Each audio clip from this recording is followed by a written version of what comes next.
Hello everyone. Some notations are or terminology used in index number, such as base year. It is denoted by the suffix 0. म्हणजे base इयरच्या पुढं suffix काय लिहितात, 0 लिहितात. म्हणजे for example price index नंबरसाठी P लिहिला जातो आणि त्याच्या पुढं बेस इयरची प्राईस असेल तर पी 0 असं लिहिलं जातं. म्हणजे याचा अर्थ सफिक्स 0 असतो. तर करंट इयरमध्ये बघा, it is denoted by suffix 1. आता करंट इयर प्राईस लिहायची असेल तर पी लिहिलं जातं, P for price and 1 for current year. म्हणजे लक्षात ठेवा, 0 असेल तर बेस इयर, 1 असेल तर करंट इयर. ओके. थर्डमध्ये सांगितलेलं आहे बघा की P0 is denoted bye that is base year price. Base year price is denoted bye P0, म्हणजे 0 हा सफिक्स आहे. मग करंट इयर प्राईस कशी असेल बघा, current year price is always denoted by suffix 1. Okay. आता पी हे यातलं काय आहे तर प्राईससाठी आहे आणि 1 हे साठी काय, 1 कशासाठी आहे तर करंट इयरसाठी आहे. हे प्राईससाठी पी आणि बेस इयरसाठी हे 0 आहे. त्यामुळे काय काय होतील बघा, तर बेस इयर क्वांटिटी कशी डिनोट केली जाईल तर Q0साठी कॅपिटल लिहा किंवा स्मॉल लिहा चालू शकेल. करंट इयर क्वांटिटी कशी लिहिली जाते तर Q1ने डिनोट केली जाते. तर आता बघा लास्ट V0 और E0. तर व्ही याचा अर्थ व्हॅल्यूलाच काय म्हणलं जातं तर एक्सपेन्सेस म्हणलं जातं. मग E00 असेल तर बेस इयरसाठी आणि V1 आणि E1 असेल तर करंट इयर व्हॅल्यूवर एक्सपेन्सेस म्हणलं जातं. ओके. तर आता याच्यामध्ये इंडेक्स नंबरचे युजेस काय असतील किंवा त्याचे काही लिमिटेशन्स असतील, हे संपूर्ण कॅल्क्युलेशन झाल्याशिवाय तुम्हाला लक्षात येऊ शकणार नाही. त्यामुळं आपण कदाचित ते लास्ट लेक्चरला घेऊया की याचे लिमिटेशन्स काय आहेत किंवा त्याचे युजेस काय आहेत. तर यूज तुम्हाला लक्षात आलंच असेल की यूज काय याचा की इंडेक्स नंबर हे कंपॅरेटिव्ह टेक्निक आहे की ज्याच्यामध्ये आपल्याला लक्षात येऊ शकतं की whether there is inflation period or deflation phase in economy. Okay. Next point काय बघा, तर methods of constructing price index number. आता तुम्हाला त्याचे 3 इंडेक्स नंबर सांगितलेत मी की price index number, quantity index number आणि व्हॅल्यू इंडेक्स नंबर. आता याच्यामध्ये पहिली मेथड मी काय सांगतो तुम्हाला किंवा पहिला पॉईंट आपण याच्या पुढचं काय घ्यायचं आहे की methods of constructing price index number. Construction याचा अर्थ methods of calculating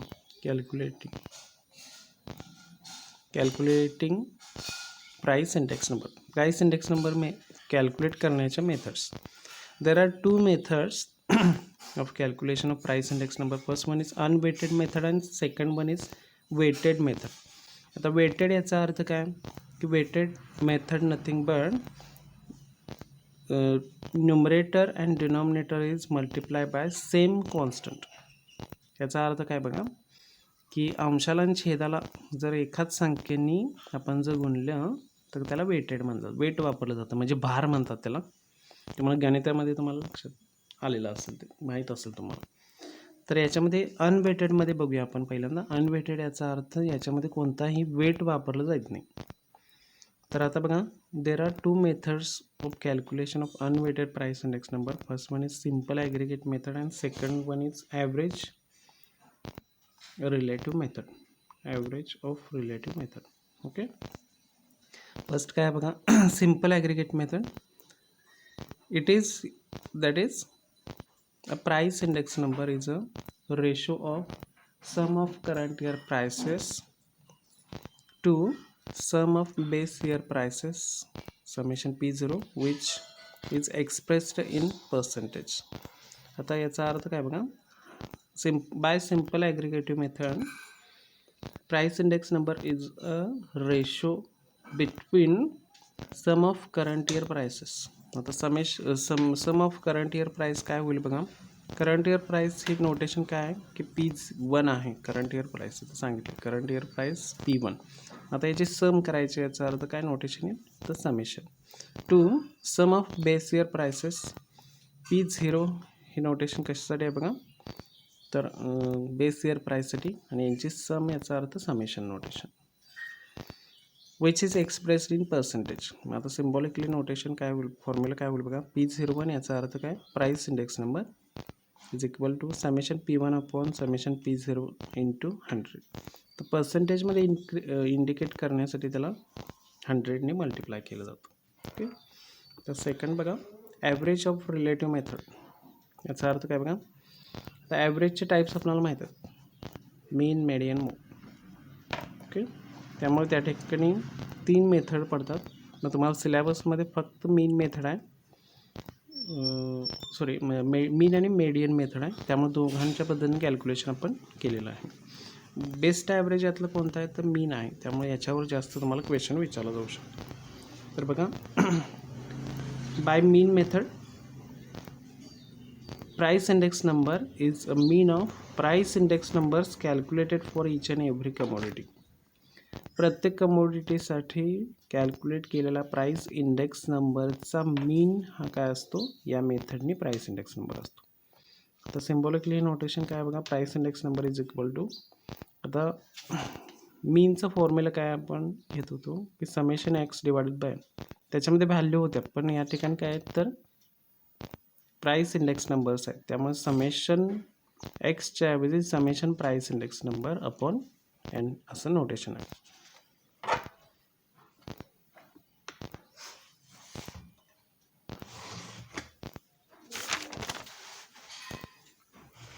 second method काय बघा, by median method. It is a median of, फक्त मीन मेथडमध्ये काय होतं की मीन होतं, याच्यामध्ये median of price index numbers calculated for each and every commodity. We already know that median is equal to value of n plus 1 divided by tooth items असा formula होता आपला. पण आता याच्यामध्ये व्हॅल्यू नाही आहे तर प्राइस इंडेक्स नंबर्स आहेत. तर असाच फॉर्म्युला प्राइस इंडेक्स नंबरबद्दल बघा, price index numbers of n plus 1 upon tooth commodity. तर वेटेड इंडेक्स नंबरमध्ये बघा, ज्याच्यामध्ये वेट वापरलं जातं, भार वापरला जातो. There are 3 methods of calculation of weighted price index numbers, such as last year's, past year's, and last one is Fisher's price index numbers. Last year price index number बघा, the price index number calculated by using base year quantity, which is denoted by Q0 as a weight, is called as last year's price index number. It is denoted by P01 of L. त्याचं formula कसं तयार होतं बघा, price index number by Laspeyres method is equal to, आता हा generally हा formula आपला price index नंबरचा आहे, summation P1 upon summation P0 into 100. याला फक्त वेट काय यूज करायचं आहे Q0, म्हणजे याला मल्टिप्लाय कशाने करायचं आहे Q0 आणि Q0. ओके. पास्टचेच प्राइस इंडेक्स नंबर बघा, the price index number calculated by using current year quantity, याचा अर्थ Q1. Price index number calculate करताना आपण क्वांटिटी हे वेट वापरतो आहे, लक्षात ठेवा. आणि क्वांटिटी इंडेक्स नंबरमध्ये पुढे याच्या प्राइस हे वेट वापरायचं, म्हणजे उलट आहे, Q1 हे वेट वापरायचं. म्हणजे याच्यामध्ये फॉर्म्युला कसं तयार होतं बघा, it is denoted by P01 by P for Paasche's price index number. Okay. Summation P1 upon P0 या ठिकाणी आहे तसंच फॉर्म्युला लिहिला, फक्त वेट काय वापरायचं Q1. Okay. And third method is Fisher's price index number, which is ideal method that is it gives correct or accurate answers than last year's and past year's price index number. Therefore, it is called as ideal method. याचा अर्थ याचे result accurate येतात. तर काय येतात बघा, Fisher's price index number is a geometric mean of Laspeyres and पास्ट इयर्स price index number. Laspeyres आणि पास्ट इयर्सचा प्राइस इंडेक्स नंबरचा जिओमेट्रिक मीन हा कोणता असतो तर फिशर्स प्राइस इंडेक्स नंबर असतो. It is denoted by P01 by F for Fisher's. Okay.